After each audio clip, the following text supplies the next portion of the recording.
নমস্কার বন্ধুরা, রিম্পা রান্নাঘরে আপনাদের স্বাগত জানাই। আমি রিম্পা চলে এসেছি আবার একটা রেসিপি নিয়ে, নতুন স্বাদের কাঁচকলার কোপ্তা কারি।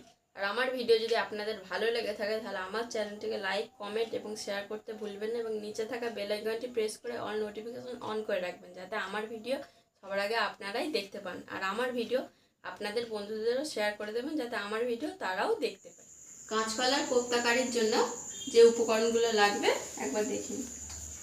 এখানে আমরা 5টা কাঁচকলা নিয়েছি, কাঁচা লঙ্কা, টমেটো, এখানে আছে কারি পাতা, কালো জিরে, চিনি, পেঁয়াজ, আদা, রসুন, এখানে আছে সুজি, বেসন, জিরের গুঁড়ো, বাদাম, গরম মশলা, ধনে গুঁড়ো। প্রথমে আমরা কাঁচকলাটাকে কেটে প্রেসারে সিটি মেরে নেব।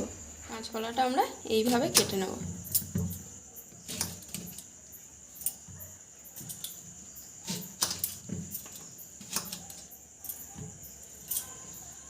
এরপর আমরা এগুলো প্রেসারে দিয়ে দেব। কাঁচকলাটা আমরা সিদ্ধ হতে বসিয়ে দিয়েছি। এরপর আমরা টমেটো, পেঁয়াজ, কাঁচা লঙ্কাটা কুচিয়ে নেব, আর রসুন, আদাটা আমাদের পেঁয়াজ, টমেটো, কাঁচা লঙ্কা কুচনো হয়ে গেছে, ওদিকে আমাদের আদা রসুন বেটে নিয়েছি। কাঁচকলাটা সিদ্ধ হয়ে গেছে, আমরা এইভাবে খোলাটা ছাড়িয়ে নেব। এই খোলাটা দিয়েও একটা রেসিপি আছে, দেখতে হলে আমার চ্যানেলে পরের ভিডিওটা আপনাদের দেখতে হবে। এতটা বাদাম আমরা গুঁড়ো করে নেব। আমরা এবার কাঁচকলাটাকে মেখে নেব। এখানে আমরা নিয়ে নিয়েছি বেসন, পেঁয়াজ কুচি, কারি পাতা, সুজি, বাদামের গুঁড়ো, এখানে আছে নুন, হলুদ গুঁড়ো, জিরে গুঁড়ো, ধনে গুঁড়ো, গরম মশলার গুঁড়ো, এখানে আছে চিনি, কালো জিরে। এরপর আমরা এগুলো সব মাখিয়ে নেব। এরপর আমরা দিয়ে দেব অল্প আদা বাটা, অল্প রসুন বাটা,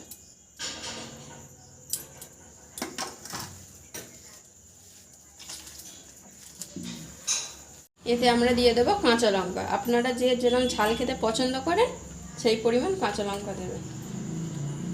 আমরা এগুলো এইভাবে শেপ দিয়ে নিয়েছি, আপনারা অন্যরকমভাবেও করতে পারেন। এরপর আমরা এগুলো ভেজে নেব। কড়াতে তেল দিয়ে দিয়েছি, তেলটা গরম হয়ে এসছে। এরপর এগুলো আমরা তেলে ছেড়ে দেব।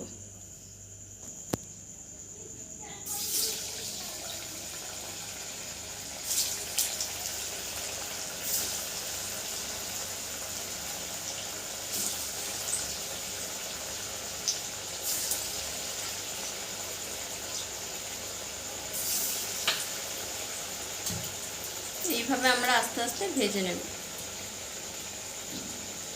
দেখুন, এগুলো আমাদের ভাজা হয়ে গেছে। এইভাবে লাল লাল করে আপনারা ভেজে নেবেন। এগুলি আমাদের ভাজা হয়ে গেছে। এরপর আমরা ঝালটা বানিয়ে নেব। প্রথমে আমরা দিয়ে দেবো কিছুটা কারি পাতা,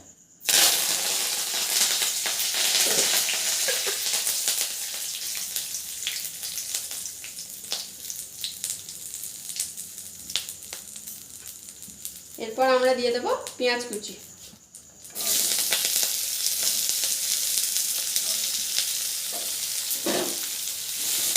পেঁয়াজটা ভালোভাবে আপনারা ভেজে নেবেন।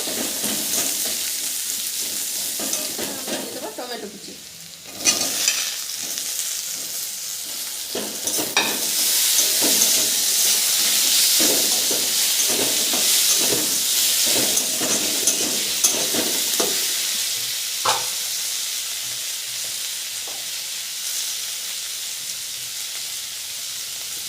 দিয়ে দেব নুন,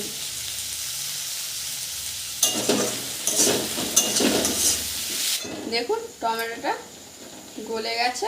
এরপর আমরা দিয়ে দেব আদা বাটা,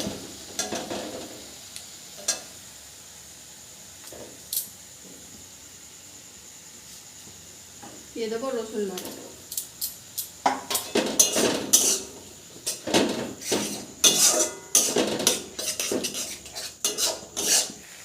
দিয়ে দেব লঙ্কা গুঁড়ো,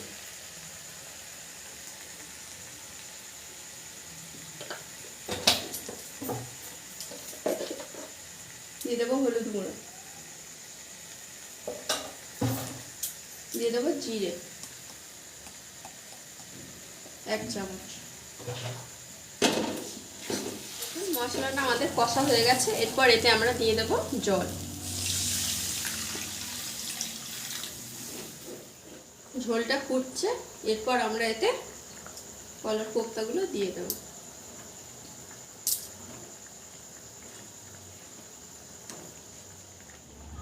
এটা আমাদের রেডি হয়ে গেছে, এরপর এটাকে আমরা একটা পাত্রে ঢেলে নেব।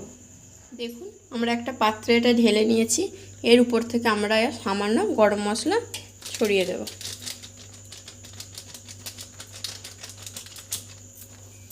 এরপর এটাকে আপনারা রুটির সাথে কিংবা গরম ভাতের সাথে সার্ভ করতে পারেন।